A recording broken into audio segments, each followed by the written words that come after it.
everyone. Welcome to Book Talk. We are in conversation today with a young talented writer of children's book series. She works in the language space as an editor, writer, translator, and teacher in the languages French, English, and Spanish. She also hosts a podcast called The Culture Blender.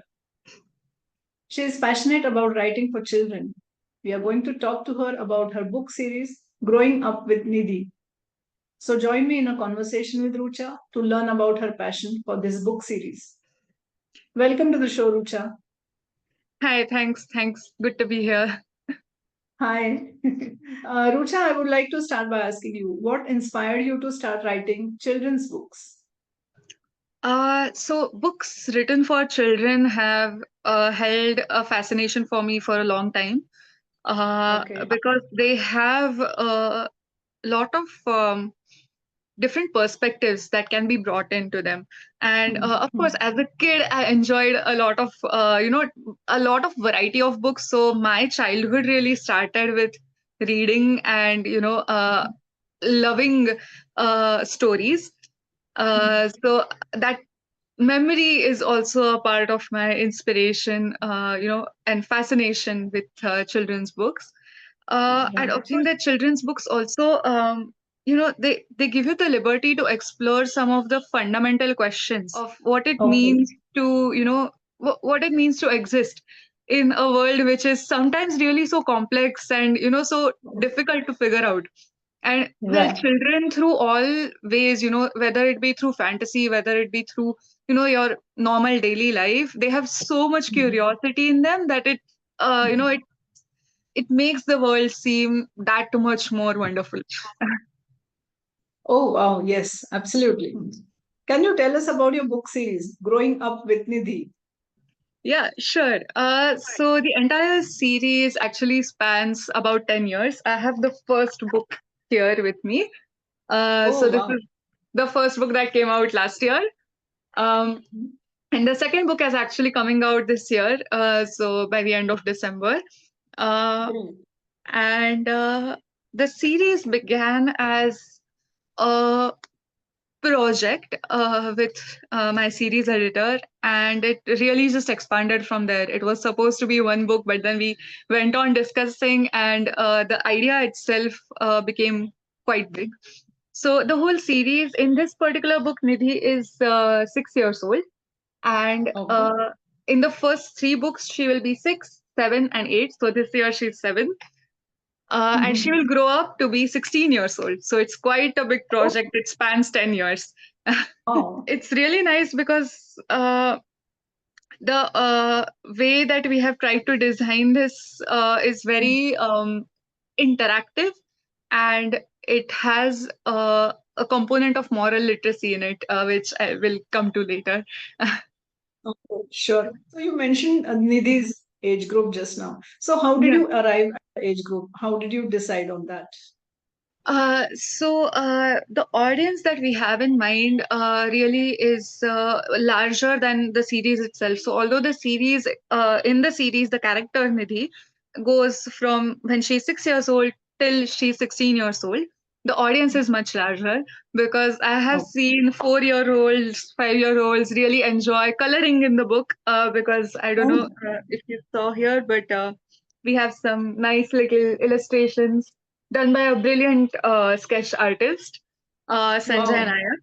Mm, Okay. so we have illustrations in the book, so little kids enjoy, drawing and painting and doing the activities in it. And I have also seen people who are above 30s and even in their 50s sometimes who are like, okay, I want to read this book because it makes me curious about how children think today, or they want to read Mhm. it because they are themselves educators for school children.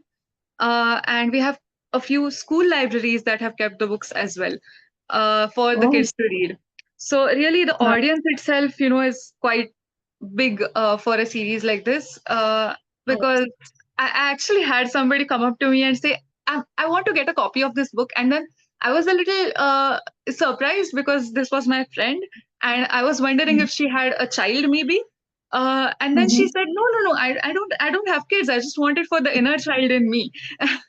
Oh, So while this is thinking about it, we really thought of it in that sense as well, that it's not, of course, it is for children, the primary audience is children, but if other people enjoy it and get something from it, that's always welcome.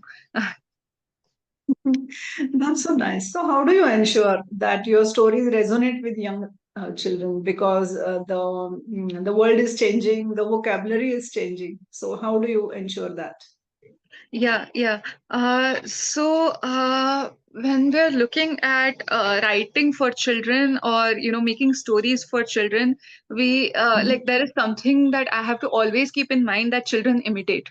They imitate Mhm. what they learn, and Okay. so I have to think of the characters in the book as characters. I cannot think of them as a a, a child which is very close to me, not necessarily, because I have to allow them to really do a lot of things that children do. So they can do wrong, they can make mistakes, and they have the liberty and freedom to do that as characters, to go through stories doing that. But Mhm. ultimately, the idea is for them to understand where they stand in a particular situation. In that context, what they are, what they can do, and then for Mhm. children to look at what the characters are doing and think about what they do in their own behavior. Mhm. So it's a little tricky at times to not let your own bias and your own moral compass about how you live life drive you. Uh, and of course, I mean, it's not that you cannot have a moral compass while you're going through this. You need to have one, but you cannot Mhm. have a moral bias, and that is very tricky to achieve. Oh, yes, that's right. Can you walk us through the process of developing characters for your stories? Yeah, sure. So in this particular case, in the first book at least, you have the first book is titled Nidhi and Minchu, as you can see, and Yeah. this is Nidhi and this is Minchu. Minchu is her little puppy that she rescues in the very first story. And then they grow up together. Minchu is there in the second book as well. She's 1 year old now. Um, so the characters are really they a lot of it is the characters building themselves in this series particularly, because like I said, it spans a long term. So at some point, I don't know if you have heard writers say this often, you can only build a character up to a certain point, and then at some point you have to let them go. They Oh. start growing on their own because you already have a foundation established for them. So at this point, what I'm really trying to do is establish the foundation of Nidhi's character, who she is in her childhood, what she does, what she thinks of, how she approaches different things, so that when she grows up and she looks back on these times, there is something very concrete to look back on. So a lot of writers are different with their characterization. Quite a few of them are systematic with it. I am as well with some other stories, but in this particular series, I'm a little more free-handed with it, which means that I have an idea of who Nidhi is. Her character, she's a little ball of energy because she's very small right now. So she's just a little ball of energy. She goes around, she's very curious. She is a little outspoken as well because her amma is quite outspoken. So, she automatically follows through on that. Um, she likes drawing, she likes sweets, she likes wearing different hairbands, which is something that actually happened in a discussion with my sketch artist. Uh, and she loves her friends. She has two really close friends. And then she also has this big group of friends that she plays with all the time. Um, in school, she is probably not the most studious kid, but she has a friend who is very studious, so her friend helps her out, she helps out her friend in other ways. And just this idea of an average school student, someone who has some friends but maybe not too many at the same time, who is not too introverted but not too extroverted at this point in her life, and that sort of creates this very good, bubble for her at this age to grow from. Oh. Oh, okay. Wow, thanks for explaining. Although you mentioned that you don't mix your nature and the character's nature, but while developing Nidhi's character, did any of your qualities, did you put them in the Nidhi's character or, like that? Yeah, definitely, definitely. I mean, as a writer, I think it's inevitable that some of your personality seeps into your work. It's inevitable. Okay. You just can't help it. So yeah, so of course, I mean, while writing for children, it is inevitable that some of your own memories come into it, and some of your own personality also seeps into your writing. That's Yeah. inevitable for any writing, not just for children. Uh, but yes, definitely. I have some very good memories that I have tried to, put into her character a little bit. While reading your stories, I realized they are very engaging and meaningful. And of course, one is curious to know what happens next. So, how Oh, did you thank you. manage? How did you manage this balance of using simple language, still making it engaging? It's to put it simply, sometimes it's tough. Uh, Mhm. I have to remember that something is a big word. That's just a cue that I use for myself. So much extensive vocabulary at your fingertips as a reader, as a writer, Mhm. as somebody who enjoys Right. literature a lot. We are Mhm. quick to miss, and to dismiss at times the simple words. And Mhm. so if we are writing, or if we are in the editing process as well at times, uh, I'm looking at a word and I'm like, wait, this is not something that children will understand or quickly grasp. I have to have that cue in my big word. No, just it is a complete no from my side in that case. So it does take a little bit of editing to get there, but it's Right. good. And actually the books are being used now. This particular book, the first one, is being used now in some schools to encourage leisure reading in English for kids who are maybe trying to get a good grasp of English.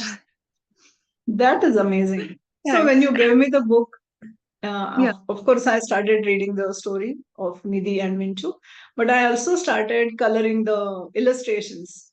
Like of you course. said, how did you decide that you will have such illustrations in the book and that it will be a coloring book too? So one part of it was exactly this, that we wanted to make it engaging, interactive for children, not just to have them sit and read the book, or have it read to them, but also have it be something that they can interact with, that they can play around with. So it's obviously it's the illustrations, and I have the good fortune of working with a really creative and open-minded artist. His name is Sanjay Nayak, and he's a animation student back in Udupi, which also helps a lot because we keep having discussions on life in Udupi and what the surroundings are, because Nidhi is growing up in Udupi at the moment. And although I lived there, I'm not from Udupi myself, so it's always good to have those discussions first. Right. And he has done some brilliant work in the books up until now. In this book as well, he has done some really really good work. Like if you look at this one, Oh, yes. Right. Oh, so sweet. I think my favorite is one where Nidhi is looking out at the sky and she's a little scared of the dark in this story. And then Mhm. the story here says Nidhi ran to the window and looked up and waited. There, he made this really beautiful illustration. Oh, yes. It's perfect.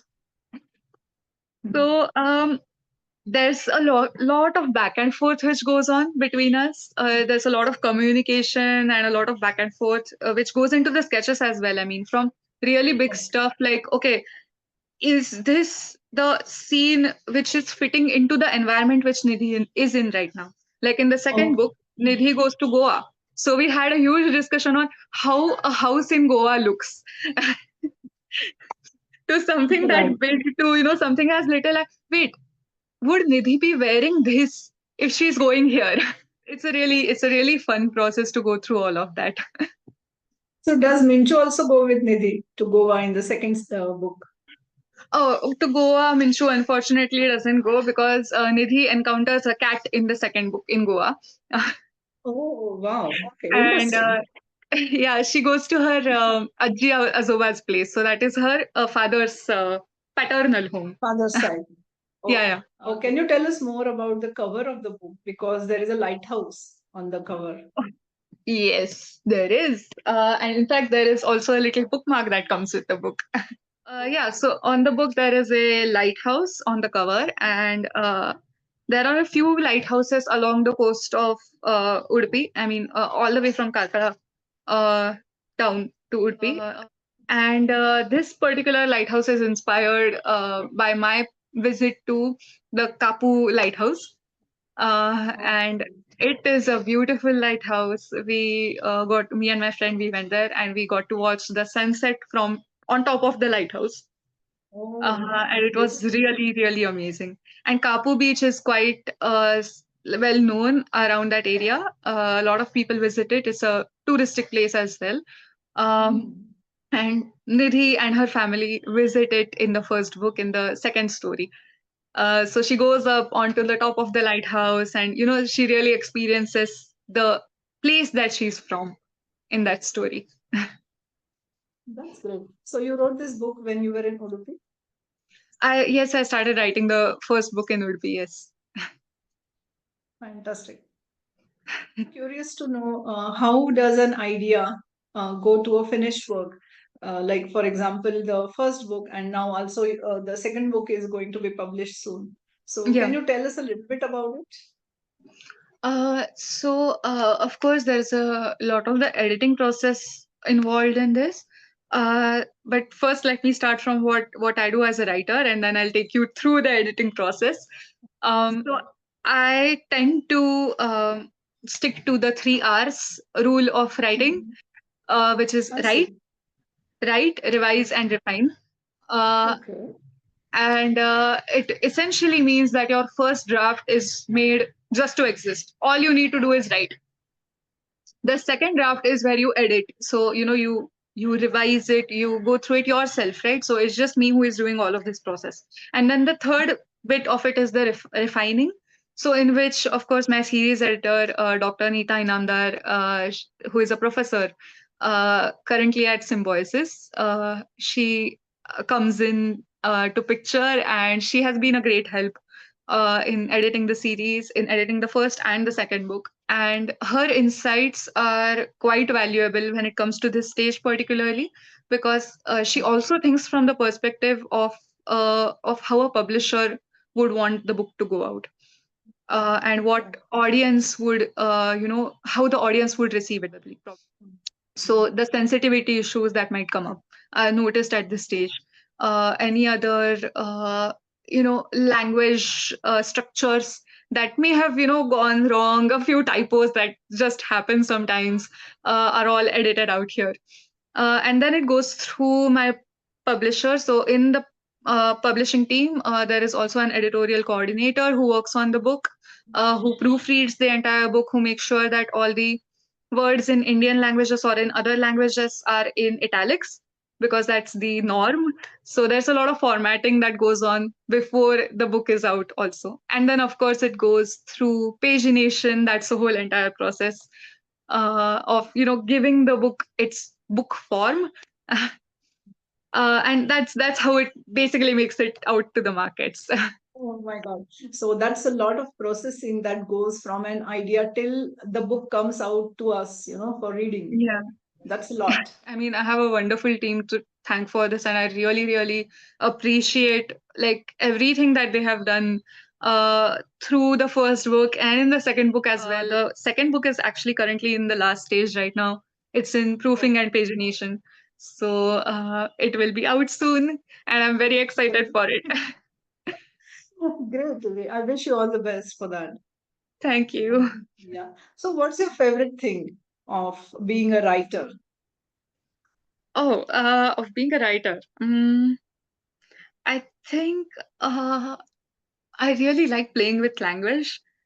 As a Mhm. writer, especially as a writer of children's books. I think, like I mentioned before, you have this idea of no big words, so you have to kind of limit yourself to certain things. But while you have to do that, it also opens up a lot of imagination. This. imaginative world opens up to you. So you can use a lot of onomatopoeia in children's writing, for example. So like a kar, or in the second book, Nidhi goes, juku bukku on the train. And I think that I really enjoy that. I enjoy the process of writing. I enjoy thinking of new things that Nidhi does, the tiny moments that make her childhood just that much more memorable. And I think I really enjoy how children have received it up until now, how they have really found it so interesting. Yes, absolutely. Please tell us about the children's reactions that you Oh, received for well, this. sure. I mean, it has been overwhelmingly positive so far. Of course, there have been a few people who, pointed out a few critical things in the book, which obviously are necessary. And as a writer, critical feedback is always appreciated. But children themselves have had a very positive response to it. And it's Mhm. honestly a little overwhelming at times. They love the first book. They color it all the time. And in fact, there is a so my mother's friend has a very small child. She's just 7 years old right now, and apparently she tells Nidhi stories to all of her friends. So Nidhi does this in this story, and then she Wow. goes here and does this, and then she was running around the house the other day, going like, "No, I want to wear a hairband because Nidhi wears a hairband." So that's when I hear that, it's heartwarming. I I know. actually have a little drawing that someone made, a little kid made. She's in fifth standard, and she wrote a Uh-huh. book review of the book. Oh, okay. May I She read wrote a it book out? review. My God. Yeah. May Oh I read my it out? God. So, yes, what did she write? Please tell us. She wrote, "I loved the Mhm. book. It was very interesting. It explained everything we do in our daily lives very simply. The small Mhm. children who will read this will understand it. I love the chapter Stand Up to Bullies. It told me that never give up." That's great. Fantastic. And she drew a little picture underneath it. Oh, that's so sweet. Rucha, you work in the language space in various areas like teaching, translation, and writing. So, how do you manage it all? Please tell us. It's something that I am trying to dedicate myself to. So, the book is my creative venture, and the series itself is something my series editor, Dr. Neeta Inamdar, has thought of. Firstly, to work with her, it's really amazing. It's an amazing opportunity to work with her. And I really think that this is a part of my creative journey as well, personally. So for me, although yes, I'm involved in like a lot of things at the same time, in teaching, in trying to translate a few things, in working on the podcast, this is something that I really cherish. And so I try to dedicate myself to the craft as much as I can. Mm, Okay. and honestly, in the process of writing, I try to ensure that I sit down and I write one entire story in one go. That's something that Oh, I always keep as a rule. Another thing I think is that I don't wait for the stories to come to me. okay. I sit down, I prepare for them in a sense. I get Mhm. myself into the mindset if I need to, and then I sit down and I just work on it, and whatever comes out. Because the like I said, the first draft is just to write, and if a story doesn't exist, you can't edit it, you can't make it go anywhere. So Right. that's I think about it. I've learned to make sure that I give time to this. Oh, oh, that's a beautiful process you explained. Thank you. Can you share any upcoming projects or your creative ventures that you're looking forward to for the next year? Sure. So actually this year the second book is going to come out, and Mhm. in the second book, she is traveling a lot. The book is called Exploring Near and Far. The cover is out, and she's traveling quite a bit. She's also exploring the things immediately around her. So Mm. she's going with her friends a lot more in this particular book. The first book is a lot more about family, about the core of her Okay. environment. Mm. In the second one, she explores a little bit. And later Mm. on, we are dealing with more and more complex emotions. So, Okay. if I may read out from the editorial note here, Yes. um, Yes, please. yeah. As the title suggests, Growing Up with Nidhi, Children's Stories for the Kind, Curious, and Courageous is a series with stories around Nidhi and her life as she grows from being an inquisitive 6-year-old this year, so that was last year, Mm. until she reaches age 16 through the transformative adolescence. The Oh. foundational idea of this series is to introduce personal, relational, social, and environmental ethics to young minds. The intent is Nice. to enable them to navigate through situations with kindness and Mhm. confidence. So, we are really looking This at is, how she yes, grows uh, in the right. future. Hmm. The And objective is very clear from this editorial, right? absolutely, yeah, yeah. I mean, the editorial note, one should not skip it if they're taking the book, especially if they're a parent or an educator. It's really something that will help them to navigate the kids through the Yeah. stories as well. Hmm. That's true. Wow, great. Okay, that was a nice discussion, Rucha. Yes, And thank you so thanks, much. Rucha, for the first book. And now I'm also waiting for the second book to read. Thank you very much for joining. Yeah, thank you so much for having me. It was great to discuss this, and thank you for the opportunity because the questions were really interesting and it made me think back on the journey so far and what's to come ahead. You're welcome. Have a good day. Bye bye. You too, have a good day. Bye.